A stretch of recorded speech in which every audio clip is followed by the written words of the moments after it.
Pada mulanya adalah firman. Ini dia sementara menjelaskan soal keberadaan, waktu beradanya firman, waktu beradanya logos. Dia mulai dengan kalimat pada mulanya.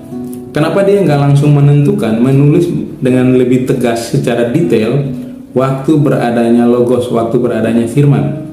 Kita kalau ingat teks ini, kita akan ingat juga waktu Musa menulis penciptaan dunia, alam semesta. Musa menulis dengan kalimat yang sama. Pada mulanya Allah menciptakan langit dan bumi.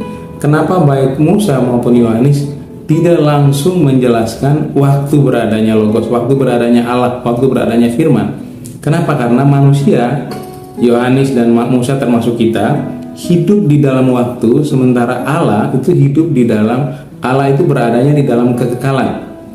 Kita yang ada di dalam waktu tidak mungkin bisa intervensi mengetahui apa yang ada di dalam kekekalan.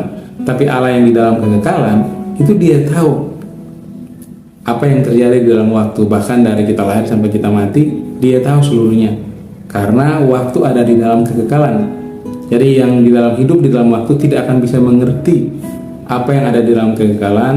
Tapi yang ada di dalam kekekalan bisa mengerti, bahkan mengetahui lebih detail apa yang ada di dalam waktu.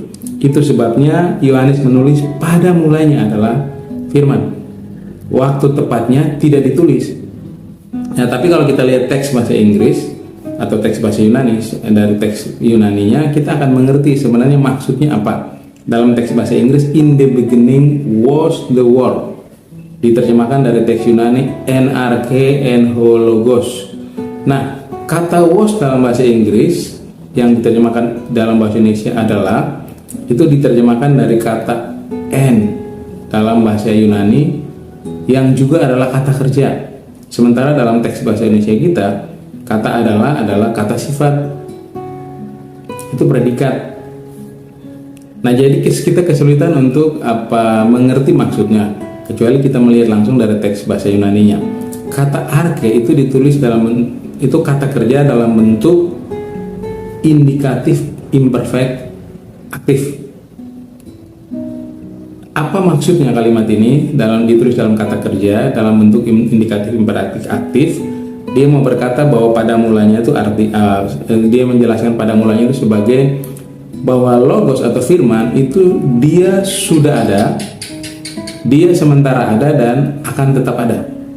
Karena ditulis dalam bentuk indikatif imperfect aktif. Jadi logos itu atau firman itu sudah ada, dia sementara ada dan dia akan tetap ada. Atau dengan kata lain, dia selamanya ada, dia kekal. Jadi keberadaan logos itu sudah ada, sementara ada dan akan tetap ada. Dia selamanya ada, dia kekal. Dia kekal. Logos kekal. Kata kerja indikatif imperfect aktif juga menunjukkan bahwa dia permulaan dari segala sesuatu dan juga akhir dari segala sesuatu. Segala sesuatu bermula dari dia dan segala sesuatu akan berakhir di dalam dia. Itu sebabnya di dalam teks Alkitab Yesus berkata, aku adalah Alfa dan Omega. Aku adalah yang awal dan yang akhir. Dalam Wahyu pasal 1 ayat 17, Yesus berkata, firman Tuhan berkata, jangan takut, aku adalah yang awal dan yang akhir. Dalam Wahyu pasal 22 ayat 13, Yesus juga berkata, aku adalah Alfa dan Omega, yang pertama dan yang terkemudian, yang awal dan yang akhir. Jadi waktu Yohanes menulis kalimat pada mulanya adalah firman, dia pengen menjelaskan waktu beradanya firman sebagai kekal. Firman itu kekal adanya, firman itu selamanya ada. Logos itu kekal adanya, logos itu selamanya ada.